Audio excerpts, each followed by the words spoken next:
గోదావరి ఖనిలో ఫోన్లో 10 లక్షల రూపాయలు ఇవ్వాలంటూ ఇద్దరు వ్యాపారులను బెదిరించిన వ్యక్తిని మంగళవారం వన్ టౌన్ పోలీసులు అరెస్టు చేశారు. Godavarikhani one town police station పరిధిలో ఈ నెల 18న ఒక వ్యక్తి కళ్యాణ్ నగర్లో వ్యాపారం చేస్తున్న ఇద్దరు వ్యాపారస్తులకు ఫోన్ చేసి ఒక్కొక్కరు తలా 10 లక్షల రూపాయలు ఇవ్వాలంటూ లేనిచో వారి కుటుంబ సభ్యులకు హాని చేస్తారంటూ బెదిరింపులకు పాల్పడినట్లు వన్ టౌన్ సీఐ ఇంద్రసేనారెడ్డి తెలిపారు. అంతేకాకుండా గత కొంతకాలం క్రితం గోదావరి ఖని చౌరస్తాలో ఒక వ్యక్తిని మర్డర్ చేసింది తానేనంటూ అదే పరిస్థితిని ఫ్యామిలీకి కూడా పడుతుందని సదరు వ్యక్తులను బెదిరించాడని వెల్లడించారు. ఆ ఫోన్ బెదిరింపులతో భయపడిపోయిన వ్యాపారస్తులు ప్రాణభయంతో భయాందోళనకు గురై ఈ నెల 22న ధైర్యం చేసి ఒక వ్యాపారి ఇచ్చిన ఫిర్యాదు మేరకు ఇన్స్పెక్టర్ ఇంద్రసేనారెడ్డి ఆదేశాల మేరకు ఎస్ఐకి రమేష్ కేసు నమోదు చేసి దర్యాప్తు ప్రారంభించారు. సదరు వ్యాపారి దరఖాస్తుల్లో అతనిని బెదిరించిన వ్యక్తి ఫోన్ నెంబర్ తెలపగా ఆ ఫోన్ నెంబర్ ద్వారా అతని ఆధునిక సాంకేతిక పరిజ్ఞానాన్ని ఉపయోగించి గోదావరి ఖని పోలీసులు చాకచక్యంగా పట్టుకొని అతనిని గోదావరి ఖని చంద్రశేఖర్ నగర్కి చెందిన యాదనేవిని తిరుపతిగా గుర్తించి ఈరోజు అరెస్టు చేసి అతని వద్ద బెదిరింపులు పాల్పడడానికి ఉపయోగించిన ఫోన్ను స్వాధీనపరుచుకొని రిమాండ్కు తరలించడం జరిగిందని సిఐ తెలిపారు. కాగా నిందితుడు తిరుపతి గత 5 సంవత్సరాల క్రితం తన సొంత ఊరు అయిన మంచిర్యాల జిల్లా జైపూర్ మండలం కాన్స్కూర్ ఇందారం నుండి గోదావరి ఖని చంద్రశేఖర్ నగర్కు వచ్చి కిరాణా షాప్లో హమాలి పని చేసుకుంటూ జీవిస్తున్నాడు. ఈ మధ్యన చంద్రశేఖర్ నగర్లో ఇల్లు కూడా కొనుగోలు చేసి కుటుంబంతో ఉంటున్నాడు. కిరాణా షాపు యజమానులు కదలికలు రోజు చూస్తున్న వారిని బెదిరించి డబ్బులు సులభంగా తీసుకోవచ్చని ఈ నెల 18న రాత్రి 10:30 గంటల నుండి 11 గంటల మధ్య వారికి ఫోన్లు చేసి బెదిరించాడు. మొదటగా వ్యాపారస్తులు సైబర్ నేరాలకు సంబంధించింది కావచ్చు అనుకున్నారు.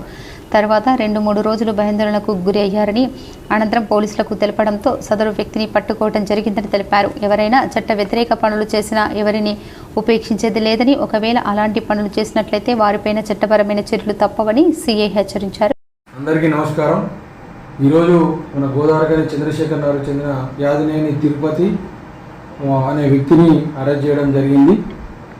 ఇతను గత 18వ తారీఖు 7వ నెల 2025 రోజున రాత్రి కిరాణం షాపు యజమానులను ఫోన్ చేసి 10 లక్షల రూపాయలు కావాలి అని బెదిరించి వాళ్ళను గతంలో మన గాంధీ చౌక్లో మంతిని సుమన్ను చంపింది నేనే, మీకు కూడా అదే గతి పడుతుంది, 10 లక్షల రూపాయలు మనిషికి 10 లక్షల రూపాయలు ఇవ్వాలని చెప్పేసి వాళ్ళకు ఫోన్ చేసి బెదిరించినాడు.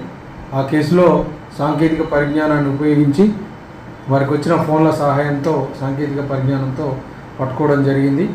ఇతను వాళ్ళ దగ్గరే ఆ కిరాణం షాపు యజమానులు ఎవరైతే ఉన్నారో ఫోన్లు రిసీవ్ చేసుకున్నవారు వారి దగ్గరనే అమాలి పని చేసుకుంటూ వారి యొక్క కదలికలు, అంటే వాళ్ళు ఏం చేస్తూ ఉన్నారు, డబ్బులు ఎక్కడ పెడతారు, డబ్బులు ఎలా వాళ్ళు రొటేషన్ చేస్తున్నారని గమనించి వీళ్ళని బెదిరిస్తే ఖచ్చితంగా డబ్బులు మనకు ఈజీగా ఇస్తారన్న ఆలోచనతో వాళ్ళకు ఫోన్లు చేసి బెదిరియడం జరిగింది. వారు భయాందోళన ఫస్ట్ సైబర్ నేరాలకు సంబంధించి అని అనుకున్నారు. కానీ తర్వాత 2-3 కిరాణా షాపు యజమానులకు అదేవిధంగా రావడంతో భయాందోళనకు గురి అయి మన పోలీస్ స్టేషన్లో కంప్లైంట్ ఇవ్వడం జరిగింది. దాని ఆధారంగా ఇతన్ని ఈరోజు పట్టుకొని టెక్నికల్గా పట్టుకొని అరెస్ట్ చేయడం జరుగుతున్నది. ముఖ్యంగా వ్యాపారస్తులకు తెలియజేయనిది, ఏమైనా ఫేక్ కాల్స్ అంటే సైబర్ నేరాలకు సంబంధించిన ఫేక్ కాల్స్ వస్తున్నాయి, దేనికి కూడా ఎవరు కూడా భయాందోళన చెందాల్సిన అవసరం లేదు. ఫోన్ కాల్స్కి రెస్పాండ్ కావాల్సిన అవసరం కూడా లేదు. మీకు ఏమైనా అనుమానం ఉన్నట్టయితే పోలీసులను సంప్రదించాలి.